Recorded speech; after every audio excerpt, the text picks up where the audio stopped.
Welcome to the Defend Stages Container Security Weekly Group Conversation. Sam, you've got most of the agenda, so I'm going to let you talk. Go for it. All right, well, we'll dive right in.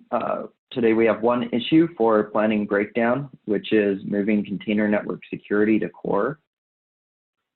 So let me go ahead and share my screen here. And the plan to move this to core, it came from Sid. That's really where the direction came from. After some discussion amongst ourselves, I think we've landed on the idea that, Sorry, Sam, can you make your font a little bigger in the browser? Thanks. Sure. So after some discussion, we've landed on the decision that the base functionality of the open source technology will move to core, along with just the basic elements that are needed to use it. And later on, any additional value adds that we bring on top of that open source technology will remain in a paid tier. Sorry, Sam. At least it will start in Ultimate. Who's taking notes today? We've forgotten that in the past, so it'd be great if somebody could volunteer to take the notes for the meeting, just so that Tiago and Arthur can keep up to speed too. I'll take notes, and we are also recording to my local, not the cloud, so it should work. So we'll have both those areas of coverage, but I'll take some notes. Oh, thanks, Lindsay. Sorry, Sam, I'll shut up now. No problem. Anyway, so with this one, we're just trying to, I want to make sure that we're in alignment around which areas go down the core. I think for now, it'll pretty much be everything that we've built up to this point. So the basic usage of Psyllium, as well as viewing statistics and exporting logs to SIM. Zamir, I know you worked on those for WAF. I just want to make sure those are all available down the core for WAF today, correct? At least I think that's how we spec them. Sorry, you mean Psyllium or WAF? I'm talking about mod security, statistics, and sending logs to SIM. That's all available down the core today, correct? Yeah, for SIM export, it's available for Psyllium and WAF. Okay, so that's already there. Yeah.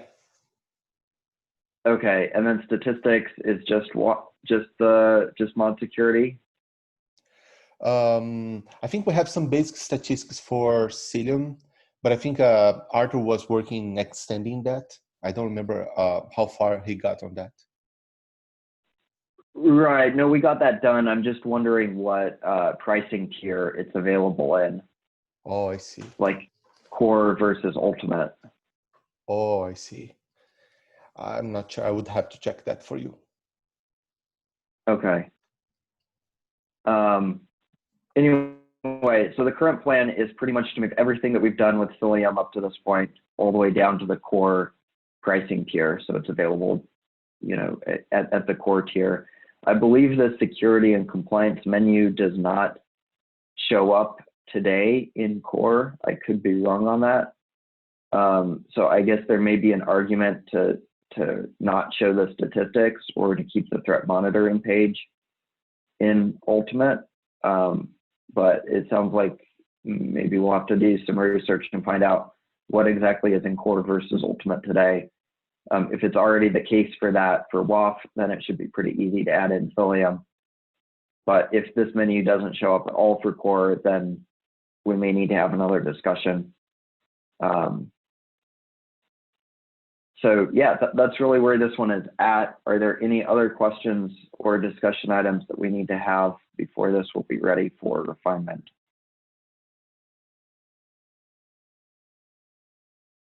For me, it's just that, as you said, like as long as we can see the thread configuration, we can show the statistics and also thread monitoring. And also we need to be able to see the cluster page to install the SIM. I need to double check that if it's available for core. I think it is, but I just need to double check that. All right, I will just I think add a comment. The other thing that we should just consider, we haven't done much of moving things from something else to core. Not that it's rocket science, but we want to be really intentional about it. So I think we may want to also just have it in the test plan just making sure that we fully test all the functionality in core only that we expect to see working, just to make sure that some dependencies or other changes that those changes need are not are in core as needed. So it's probably just worth like doing like a full manual, but a full test of everything we intend to be in core, just to make sure it works in a core only install. It's more implementation detail than breakdown, but if you could note that as well, that'd be great, just so we don't forget. Right. So let's see. How do I capture that? We may also need to do an test end-to-end test. Core only. Yeah, of core only functionality. Yeah. Alan, were you going to say something? I think I saw you on mute. Oh, just that threat monitoring. Currently, it's only available in paid tier. So that's something that we'll have to move. Everything else, I believe, it's available for core already. Got it. And you were just So, saying yeah. it's access to that navigation that you're saying is not available. I believe the whole feature. That's what I think. That's what we have in the documentation. That's what when I looked at the code, it's also namespaced under paid, not open source code. So so that makes me believe that it's not available for the core yet. Okay. So yeah, if you see that in the code, then I guess that confirms that answers the question. So we'll just take this one off. We'll keep that in Ultimate. I think it's going to be a really weird experience if they come in here and the only thing in this whole menu is threat monitoring. So, even just from a design standpoint, we'll just take that off and stick with exporting logs to SIM and basic usage of Psyllium.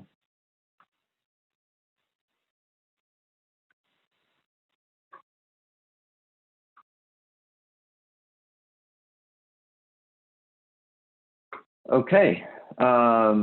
Any other questions or comments on that agenda item?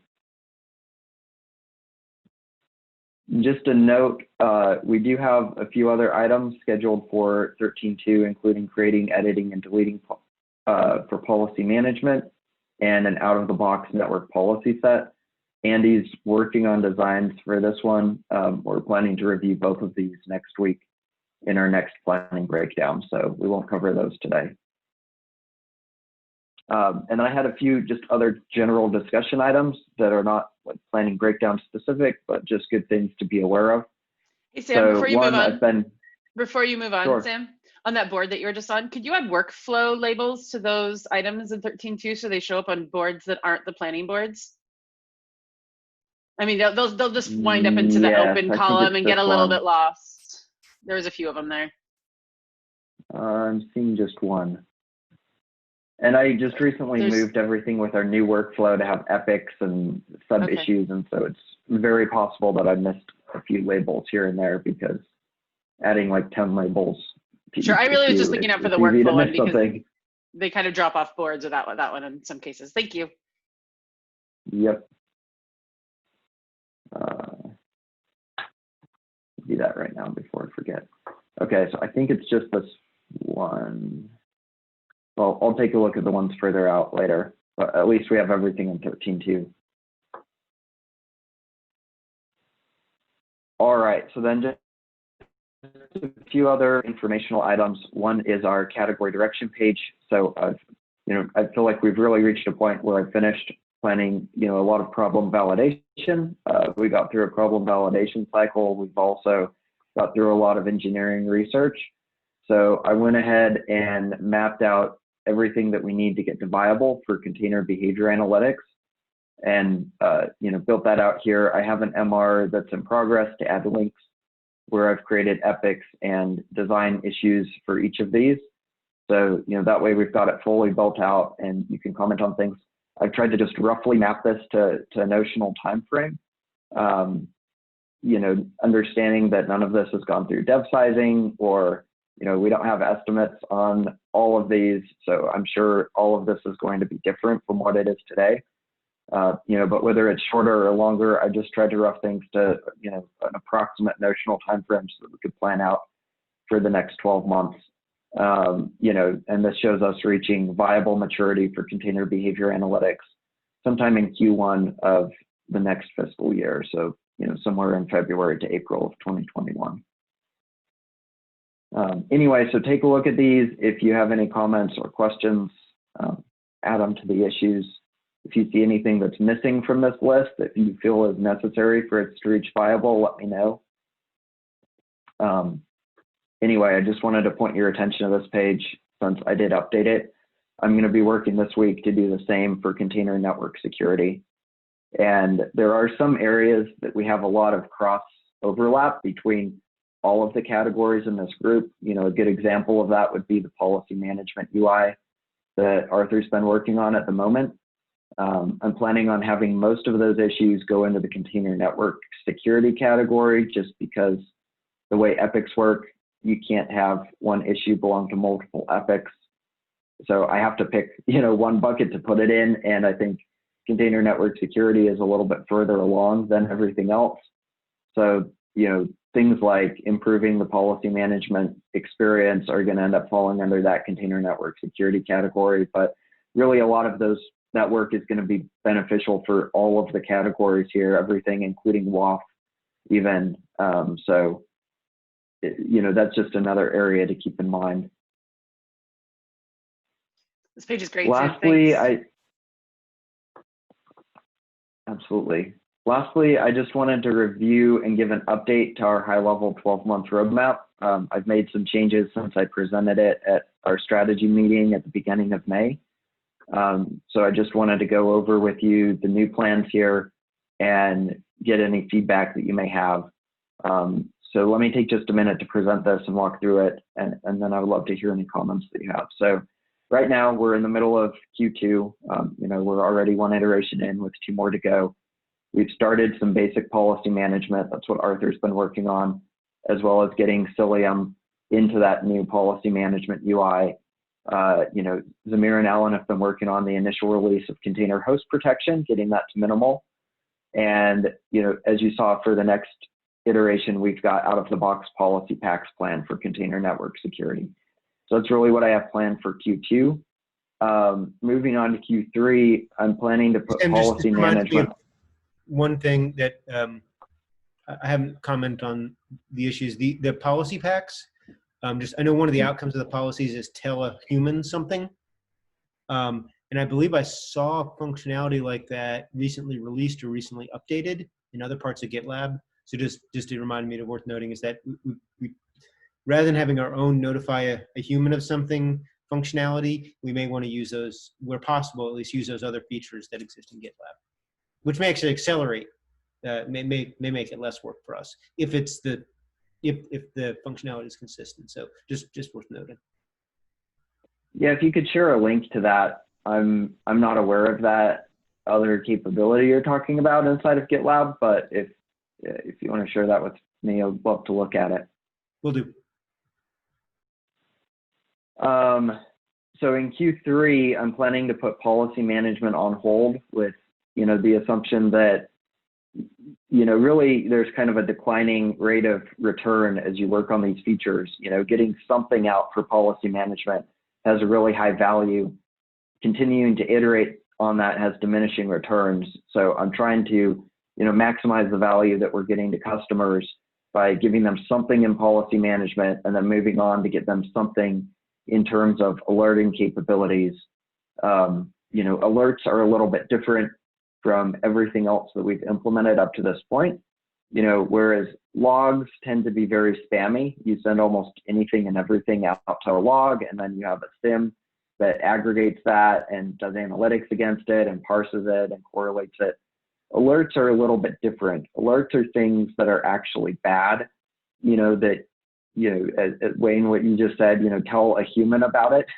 These are things that you may actually want a human to go in and review because they're concerning enough, but perhaps you don't want to actually block on them because that could potentially disrupt a workflow. So these would be things like, since I've got Zamir and Alan on the call and you're working on container host protection, say a process starts inside of a container that, is not on our allow list. maybe I don't want to actually shut down that container or block that process from starting, because who knows, maybe it's legitimate for some reason. But that's a little bit more than just a suspicious packet. That's like actually really concerning behavior. And I need to go and manually review that and decide if I want to either ignore that, it was a false positive, or if I want to take some sort of action to respond to that, like start blocking that process in the future. So that's really what alerting entails.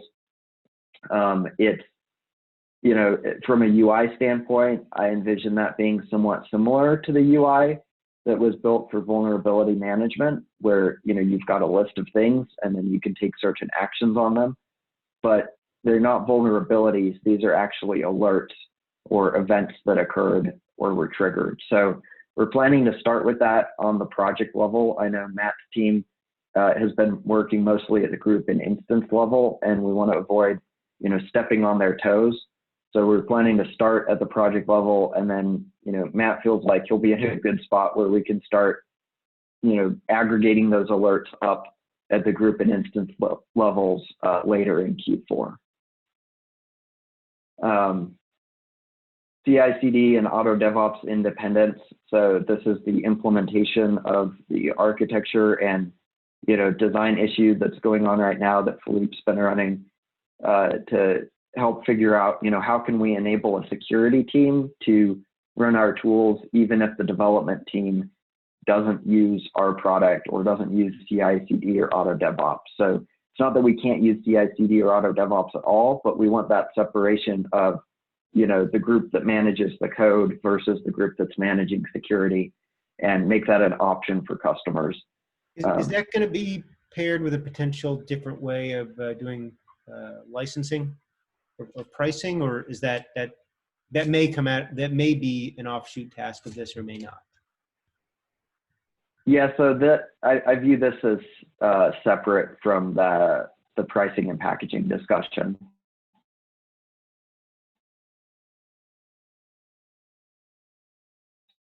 So initiatives. Interestingly enough, I actually met with a customer this week who, you know, fell into this category where they had teams in their organization that were using tools besides GitLab, yet they were very interested in using GitLab security features. So some teams use GitLab, some teams didn't. They wanted to use our security features across everything. And anyway, so continuing to get solid validation from customers that that's an important direction for us to head. And then lastly, you know, just rounding out container host protection with, you know, the same basic functionality that we've started off with all of our other categories, being able to see statistics, export logs, and turn it on and off. Going into Q4, we talked about the alerts at the group and instance levels already.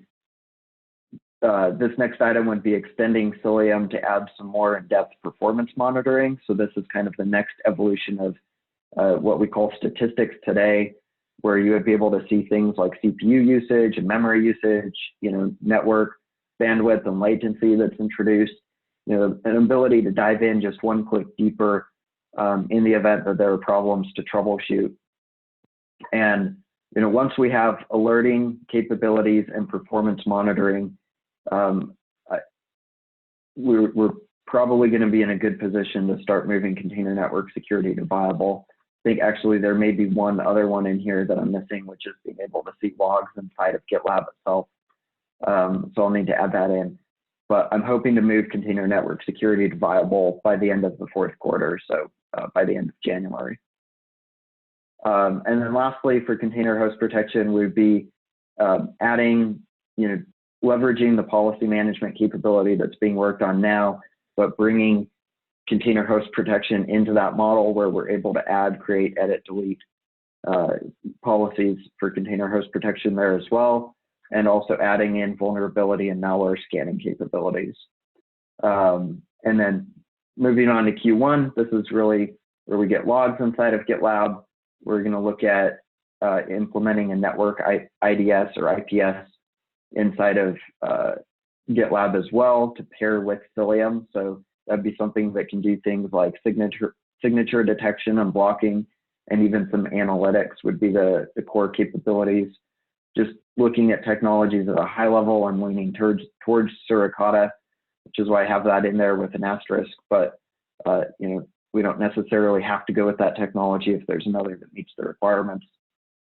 And then coming back to revisit policy management and really do the next iteration to flesh that out a little bit deeper, and getting performance monitoring for container host protection. So I know that was a lot. I just did a lot of talking there. Any thoughts or feedback on that 12-month roadmap? A question about the policy management part 2. So for policy management part 2, are we looking towards unifying how to add policy for, like, let's say Psyllium, CHP, and all the other features that we have up to that point? Yep, absolutely. That would be, heading in the direction of those, early workflow designs that I shared, I think it was a week or two ago, as well as we have an issue out here to research our policy architecture. There are a lot of use cases in here that we don't address today. Things like being able to see the history of changes to policies, having a multi-step approval process, global allow and block lists. There's a lot to that. I'm expecting it's probably going to take more than just that quarter. It probably is going to bleed into the next one as well, but that's kind of beyond the scope of this 12-month roadmap. But there's a lot we want to do with policy that, is a lot bigger than what's being worked on today by, just Arthur.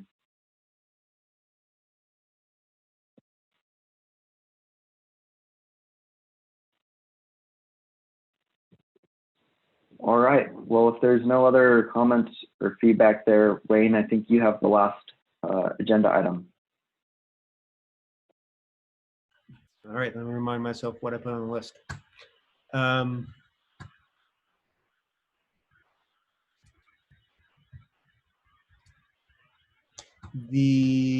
Let's see here.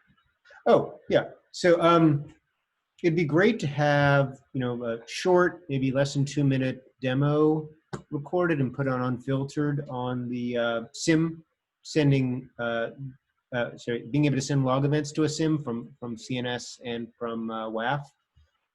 Just those tend to be pretty informative, et cetera. So it doesn't need to be, very polished, but it'd be great if somebody wanted to volunteer to do that.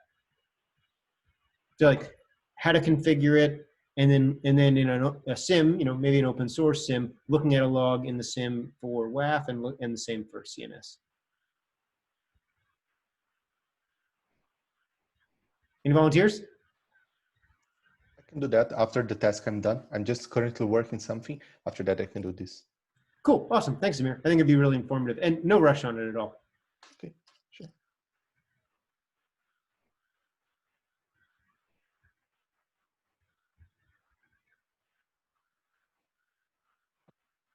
All right. We've ended with 1 minute to spare.